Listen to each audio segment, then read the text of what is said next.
दोस्तों, इस वीडियो में मैं एक और कहानी लेके आपके सामने आया हूँ। ये कहानी गिलहरी और बुद्ध की कहानी। यह कहानी उस समय का वर्णन करती है जब गौतम बुद्ध आत्मज्ञान की प्राप्ति के लिए कठोर साधना कर रहे थे। उनमें भी निराशा का संचार होने लगा था। ऐसे में उन्होंने कैसे एक गिलहरी से सीख ली और लक्ष्य प्राप्ति में जुट गए। भगवान बुद्ध अपना परिवार, सगे संबंधी, सुख सुविधाएं त्याग कर आत्मज्ञान की खोज में भटक रहे थे। उनके मस्तिष्क में विचारों की आंधियां आती, प्रश्न उमड़ते और वे उनका समाधान प्राप्त करने प्रयत्नशील रहते। वे आत्मज्ञान की प्राप्ति के लिए कई स्थानों का भ्रमण कर रहे थे, कठोर जीवन शैली का पालन कर रहे थे, कई कष्ट सहते हुए कठोर तप कर रहे थे, किंतु फिर भी आत्मज्ञान से वंचित थे। एक दिन एक वृक्ष के तले आसन जमाए वे गहन विचारों में लीन थे। धन, माया, मोह, संसार की समस्त सुख सुविधाओं के त्याग के बाद भी आत्मज्ञान प्राप्त न होने के कारण उनके हृदय में निराशा का संचार होने लगा था। निराशावश वे सोचने लगे कि प्रयासों में मैंने कोई कमी न की, फिर भी मुझे सफलता प्राप्त न हुई। क्या मुझे आत्मज्ञान प्राप्त न हो सकेगा? उदास मन से वे अपने मस्तिष्क में उठ रहे इन प्रश्नों में उलझे हुए थे कि उन्हें प्यास लगाई। वे अपने आसन से उठे और पानी पीने सरोवर की ओर चल पड़े। वहां उन्होंने देखा कि एक छोटी सी गिलहरी मुंह में फल दबाए सरोवर किनारे आई। अचानक उसके मुंह से फल छिटक कर सरोवर में गिर गया।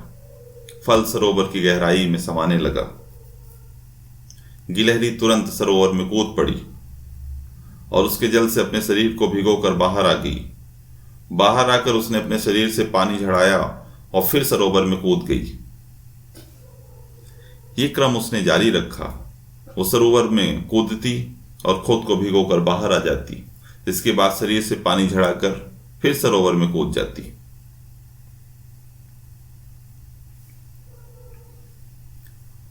बुद्ध बड़े ध्यान से उसकी गतिविधियों को देख रहे थे और इससे अनभिज्ञ गिलहरी अपने कार्य में जुटी हुई थी।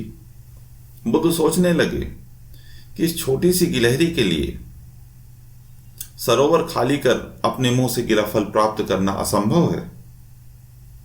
इस पर भी ये बिना हिम्मत हारे पूरी आशा और लगन से अपना लक्ष्य प्राप्त करने में जुटी हुई। एक छोटी सी गिलहरी जब निराश हुए बिना अपना लक्ष्य प्राप्त करने की दिशा में प्रयास कर सकती है, तो मनुष्य होकर मैं क्यों निराशा के भंवर में डूब रहा हूं? नहीं, मुझे निराशा त्याग कर पुनः आत्मज्ञान प्राप्ति की दिशा में प्रयासरत हो जाना चाहिए। वे लौट गए और पुनः तप में लीन हो गए। एक छोटी सी गिलहरी से सीख लेकर वे आत्मज्ञान प्राप्ति में जुट गए। एक दिन उन्हें आत्मज्ञान प्राप्त हो गया। उन्हें बुद्धत्व की प्राप्ति हो गई और वो बुद्ध कहलाए। इस कहानी से सीख की बात करें अगर, तो आप देखिए कि लक्ष्य कितना ही कठिन क्यों ना हो, लक्ष्य प्राप्ति के मार्ग में कितनी ही बाधाएं क्यों ना जाएं, आप खुद को निराशा के भंवर में फंसा हुआ क्यों ना पाएं, हिम्मत हारे बिना अनवरत प्रयास करते रहें, लगातार प्रयास करते रहें, सफलता अवश्य प्राप्त होगी। दोस्तों, आपको ये कहानी कैसी लगी कमेंट करके जरूर बताएं। उम्मीद है आपको इससे मोटिवेशन मिला होगा, प्रेरणा मिली होगी, जो आपके जीवन को एक सकारात्मक ऊर्जा देगी। मिलता हूं आपसे अपने अगले वीडियो में अपने अगले मैसेज के साथ।